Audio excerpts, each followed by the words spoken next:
The reason that I brought this video to you today is to discuss mental health considerations prior to moving out of the United States.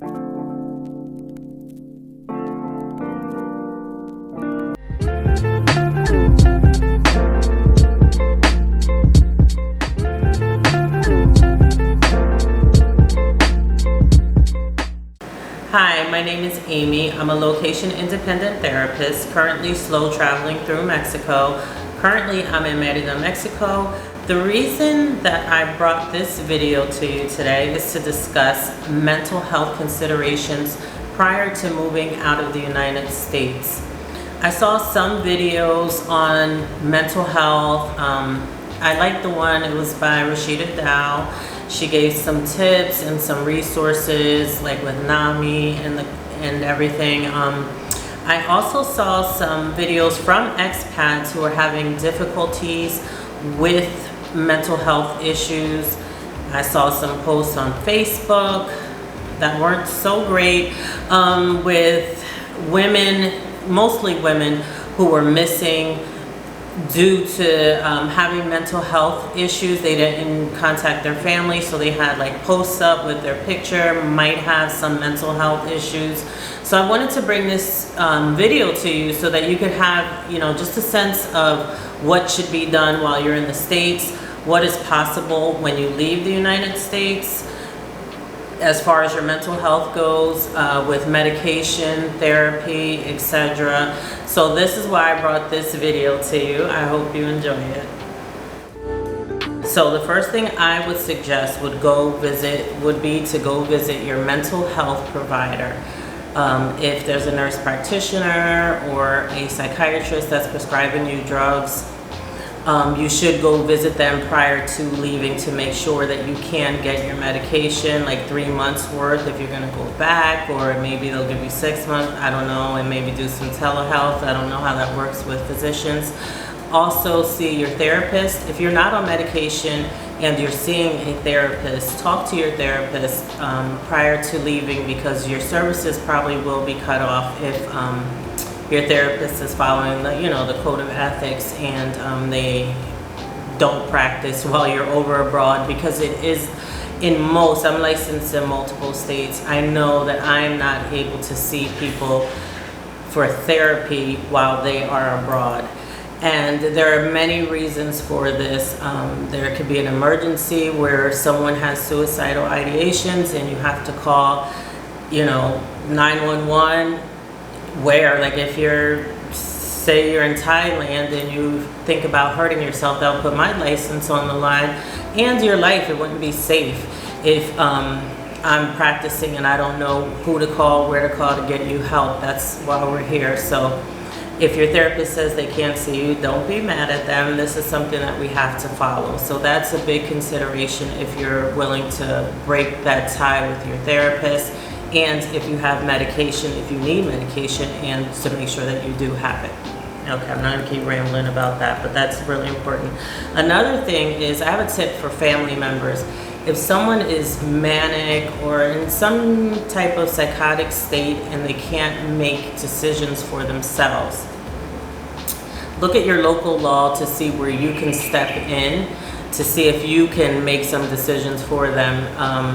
I feel like some of the people who bought tickets and they were in those missing person posts, they might not have been in the right state of mind when they purchased their ticket. So maybe some help from the family members to see, what you can do if you have like a release of information where you can speak with their provider, or just figure it out with the laws in your area to make sure that they're safe if they're like in a state where they are not safe and they're buying a ticket to leave the country.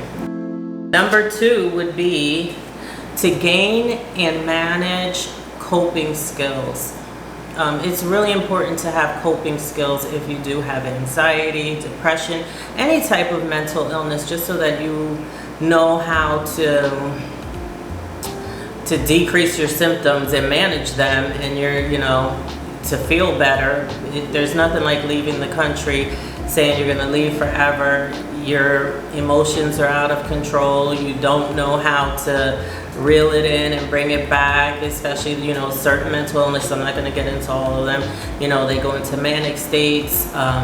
Certain people go into real lows where they're very depressed and don't know how to come back. They don't have any wellness plan, you know, in order. So I would say get all those things up. If you're seeing a therapist and you're having any symptoms, make sure that your therapist is working with you on managing those symptoms or decreasing them, or you just having some self-awareness. That's really important. Now I want to talk about the stressors. I'll talk about some stressors. This is why you need to manage your, know how to manage your stress levels or your anxiety, so that when you do go abroad and the stressors, which are inevitable, come out, you will know how to manage a little better, because there's a little more stress when you leave. Like if you are moving, slow traveling, digital nomad work, or just wanting to be an expat or immigrant in another country, it's important to know how to de-stress, because there are stressors. So these are some common stressors that I find that I run into, and I've been traveling around for about 3 years. The first thing would be the language barrier. Let's just talk about Mexico right now. So if you're coming to Mexico, learning Spanish, learning how to communicate, not saying that you have to be fluent, but learning how to communicate where you're going, directions, how to order food, how to order groceries. Just if you plan on coming to a country and being immersed in the country and not just in like an expat group, it would be really great. Even if you are in an expat group, you're gonna have to learn how to navigate. You get better prices, I'm telling you, on apartments, everything, if you know the language a little bit at least. And I'm thankful for that I know, I can get around. I don't have to like depend on anyone. Financial stress. If you do not have your finances in order, this would be a good time before you leave the country to know where money is going to come from, so you're not stressed about finances then. And on the language thing, even with money, you learning, what different, the price of something. If someone tells you a price, you need to know what that is. So the language with the money too, that those two go together. But just knowing where your money's coming from, making sure you're doing proper banking before you leave, alleviate that stress, that you bring a few cards, so if the ATM eats it, you have one and you're not out here freaking out because mail's not, too legit. So make sure you have your cards. Adjusting to a new culture would be my number 3. It's not your culture. You can't change it. There are things that will be different, especially if you're used to fast. That's not the case here. Wait, I need a drink. That's not the case. So you would have to learn how to adjust to things just flowing. If you're an anxious person and things have to get done now and you have to know what's going to happen next, that might be something you want to dig deep and adjust, to. Number 4 would be loneliness. If you are a solo traveler, you're more likely to be lonely some point in your travel. Like, it's inevitable. Even if you're a loner, I'm pretty much a loner. I don't get lonely much. I do go out there. But if you're an introvert and you move to another country, you might get lonely. It's nice to talk to family and everything on the phone, but there's a likelihood that you might get lonely if you're not putting yourself out there. But it is good to be by yourself too and learn how to be with you. But loneliness does happen. So if that's something, even if you come with your family and you're used to being around all of your friends, or you have certain things that you're used to doing, it can get lonely. So just think about that. Number 3 would be have a support system. Know who your support system is at home. Who can you call if things go wrong in another country, which might happen. Like I was saying, if you lose an ATM card, if you need to get back, if you need money, who would be your support system? If you need to talk, anything, who would be your support system back home? I would suggest having people who love you, or if people need to bring stuff for you. Stuff is expensive down here. People to bring things for you, visit you, support system at home. Then setting up a support system in the country that you're going to, joining Facebook groups, joining groups, period, things that you like to do. Those are support groups. There are good and bad things on these Facebook groups. There's some people who are very miserable and grumpy. So if you ask a question, sometimes they have something sarcastic. You have to really, out of those groups, there's so much information that you can grab. It's like, I tell people, like a buffet. You have to grab what you like and just ignore the things you don't. So everything is eating. So yeah, so just grab what you like and leave what you don't. But in the Facebook groups, maybe you'll meet someone who that can be your support system in the country you are in at that time, even though people are very transient in these groups for the most part, unless they're like family people who put their roots down or retired. But it would be nice to have some support in the place where you're located now. So that's a good one, is to just have a support system and find things that you like, you know, that you guys like that are the same. Like I'm in macrame classes and all that, and I find that to be really good to meet people and maybe find someone who can support you. Number 4 would be to make an informed decision on where you want to go.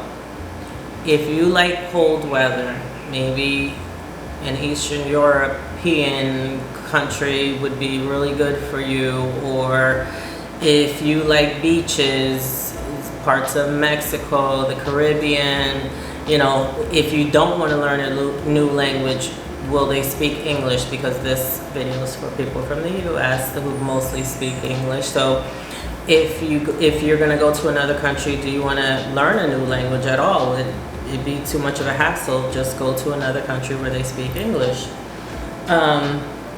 Housing prices, that ties into financial stress. Make sure you're going somewhere that, you know, you can fit in your budget. Some people can live in Switzerland. It's a lot more expensive than living in Mexico. I'm just gonna keep using Mexico. So if you lived in like Switzerland or Mexico, can your pockets fit both of them or just one? Are you just having enough? Are you moving to Mexico because it's less expensive, which is not always the case, but that's a whole nother story.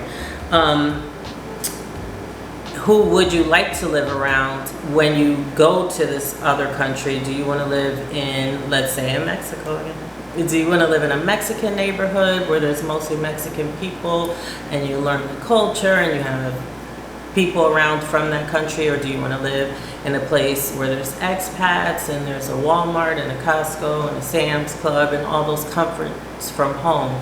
Just figure it out so that you're happier. You know, if you need all those comforts, you know, you don't want to go live out in the jungle then, because it's not out there. Or you don't want to live in a neighborhood where you have to travel 40 minutes to get to one of those stores that are convenient for you.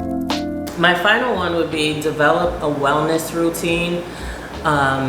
Even though when you come to countries, you're like, yes, this is so good for my mental health, everything is great. Make sure that you have just a plan, just in case you start not feeling great. There's always a high in the beginning, and then life just goes on and it happens, because wherever you go, you have to take you. So if you're not dealing with whatever the issue was back there, it will come with you. And sometimes when you're alone, it comes with you and there's a magnifying glass on it. So make sure you develop a wellness routine. One thing that I have a few things, but some tips I would have would be to engage in local activities. Like I said, the Facebook groups, you can find activities there. You can just talk to people and see what's going on. You can drive by. I drove by the other day and they said there's a salsa and a bachata class, so I called and I'm gonna go do that. So I didn't even have to go look in a Facebook group. I found my macrame class in a Facebook group, and then when I went to the macrame class, the one lady there was doing a weaving class, a lot of women artists, it was awesome. And one was doing a glass class, like making glass, which I'm gonna try and check that out. But just getting involved in activities. Tonight I'm going to yoga, and that was word of mouth, and that's a local yoga, not like an expat class. So just getting into the community and being fearless and going out there and going for it. Definitely find, for your wellness, find a support person. I know that there's a group here. They had like an emergency contact list, which I thought was awesome. So maybe getting that if you're alone, so that someone can reach your family, or if something happens, your family can reach you via someone that is already down here supporting you in that group. That was a good one. Practicing gratitude daily, things you're grateful for in your new country, things that just make you smile. The little things in life are just, that's great. Just setting that time every day and reflect, whether it's morning, afternoon, night, just reflecting daily. That's a good one. Spending time in nature always boosts mood. So if that's a thing that you like, maybe taking a walk, going to the beach. I love the beach, so that's a good thing for me, is just going into nature. Not comparing your journey. When we look at pictures on Facebook, Instagram, TikTok video, there's so much stuff out there that shows people's lives, and sometimes we tend to compare our lives with them. So if we go to a country, it's not like, it's not that great at first, but we're looking at everyone else's story and life, and it's like, wow, it really worked for them. Like, what's wrong with me? We compare ourselves, or they're having a great life, my life sucks. Just looking, you know, to not compare ourselves to other people. Maybe cutting social media out for a little bit until you're feeling a little bit better, when you notice that you're comparing your journey. Another one is to live in the present. Just, a lot of people like to live in the past of all the wrongs that happened in their country, and things are bad, and they bring all that baggage. But just being present and enjoying it, enjoying the way everything looks, smells, the way the food tastes, the people, the sounds, it's just so different. Just enjoying each country that you go to, or each state in that country. It makes your time just so much better. And then my last one is to stay connected. Stay connected to the people in your circle. If you have people back home, just staying connected to them, staying connected to people, human interactions. Not like, okay, I'm going to a new country, so I'm gonna go on the computer like I do, or on my phone all day and scroll.